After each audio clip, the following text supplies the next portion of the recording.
I know that there are many people whose jobs require them to leave the house and go to work every day, whether you be working in a grocery store or a nurse or a doctor or a firefighter or anyone else whose work is deemed essential in these moments. We want to say a huge thank you for what you are doing for all of us right now.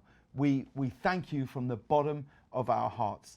And for everyone else, I'd like to take a minute and remind you of the importance of staying in. Now, you'll have heard a lot about staying in over the past few weeks, and if you've been living under a rock and you haven't heard anything about it, you should go back and remain under that rock. Now, for most of us, we've been doing this staying in thing for about 2 weeks, whether it be on lockdown or safe shelter or whatever you want to call it. We've been staying in and trying to help. And some of you might be at the point where you're feeling a bit bored, or you start to think it's okay if I nip round to somebody's house, it's okay if I pop to see some friends, because you'll have seen photos like this of people wandering in a park, or people hanging out at the beach, and even little gatherings in Washington. Now, I know lots of young people watch our show, and I'd like to talk to those young people right now, because I am begging you, however tough it is at home, whatever's happening with your friends outside, I am begging you to be the one who stays inside. Now, you might be hearing your friends say things like, how is it even worse than catching the flu? And there are major differences between COVID-19 and the seasonal flu.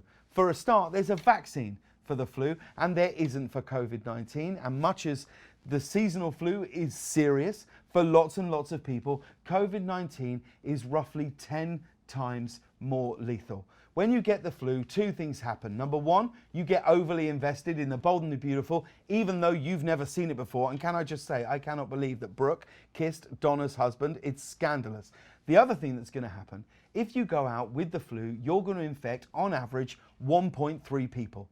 And those 1.3 people will infect 1.3 people. And if that happens 10 times, you will have been responsible for giving the flu to 14 people. And that's 2 BTSs on a couch getting invested in the bold and the beautiful.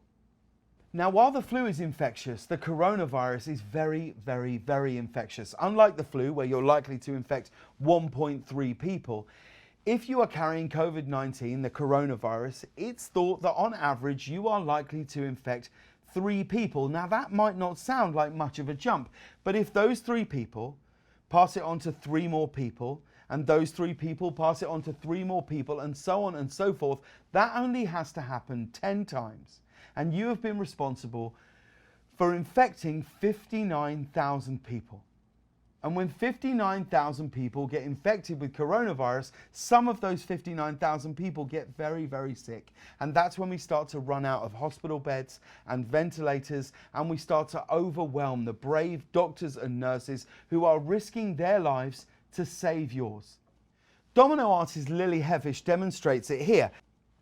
If you are that one domino and you don't go out, you can't pass it on, and fewer are infected, and you've broken the chain. Here's what happens if you decide to go out.